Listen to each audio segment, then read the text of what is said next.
when we believe something in consciousness, that's when it begins its journey into form, right? So when you believe something in consciousness, it begins its journey into form. So as within, so without, as above, so below. That's that whole thing. Like your consciousness, that's what creates your reality. Some people say things like life is hard, and then you wonder why life is hard. Because once you say, they say that the subconscious is no respecter of persons, right? So if you tell your subconscious that life is hard, then your subconscious is going to look for things that confirms life is hard. Matter of fact, attract things to you, which continues to make life hard. And then you'll say, well, yeah, see, I said life was hard. Yeah, because you said it, then that's what it happens. See, this is the thing with me. I'm in this car. I want to drink my tea and stir my honey spoon. And I drive a manual transmission, and I'm looking for my surroundings, and it's snow outside. Today's such a beautiful day. I know I said it all the time, so I'm not gonna go there. But yeah, what you perceive in consciousness is what you're gonna see on the outer screen of space. Life is amazing. Life is amazing. And I say life is amazing. It doesn't mean that there's not things that happen, but that doesn't mean that life is not amazing. Life is absolutely amazing. And so because my subconscious knows that life is amazing, I just see signs of amazement. I'm always in situations that are amazing. Things always turn out for me in an amazing way. But as you believe it in your mind, so shall it be.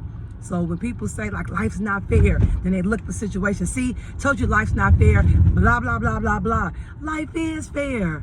Life is fair. The sun shines on everybody. You don't get sunlight and I don't get sunlight, that wouldn't be fair.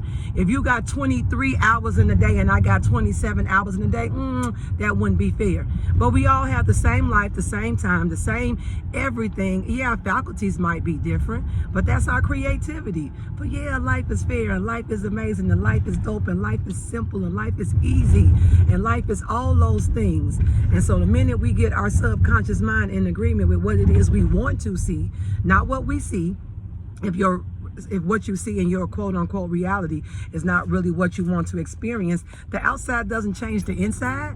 No, the inside changes the outside. So you have to have a mindset of growth, a mindset of love, a mindset of health. Let me tell you this real quick. You know, I'm always in between a relationship, right? Love, love, love, love.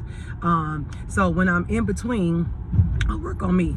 And when I know that I'm now ready to receive the love that I am, because in love is love reflected, I would do things like I would go to my front door and I would say, babe, you here? And I would open my front door and I would imagine that my person was coming in the door. I would go outside, get on your way, okay. I would sit on the porch and I would imagine, I would say he had a black truck. So I would imagine the black truck driving down. Oh, okay, good. And I would say, you want to park in the garage? Oh, okay. So I would actually go outside to my back and I would hit, and I don't even have a garage door opener, right? I do have a garage. I would push the button like my mate was coming in to park in the garage, and I would open the back door and I would like, imagine I was greeting him with a kiss and we were coming on inside. I did that. And so of course it's no surprise that my person ended up coming. He ended up having a black truck, and all the love that I imagined, that and more. But I wasn't gonna get the love that I wanted and then I was gonna feel the love inside. No, the feeling is the secret, and the feeling is what attracts whatever it is to you. So your consciousness, your subconscious, your consciousness, that's what creates your reality. So if you can create it in your mind, then yeah, it has to come. That's a law, just like the law of gravity. If I drop this honey spoon, it is going to fall. Law of gravity, law of assumption, law of consciousness, law of vibration. All these things are laws, not rules. Now, rules have exceptions. We know that. Right now, if it says no turn on red, I can turn on red. It's no law that says I can't turn on red. It's a rule. But laws cannot be broken because laws come from the power that does not bow to circumstances, right? So, yeah, I'm out of here, y'all. Have an amazing day. And come on. And please be mindful of the law of correspondence, as within, so without. Today, within, be peace, be love, be joy, be all those things, and just watch the manifestation. All right, peace.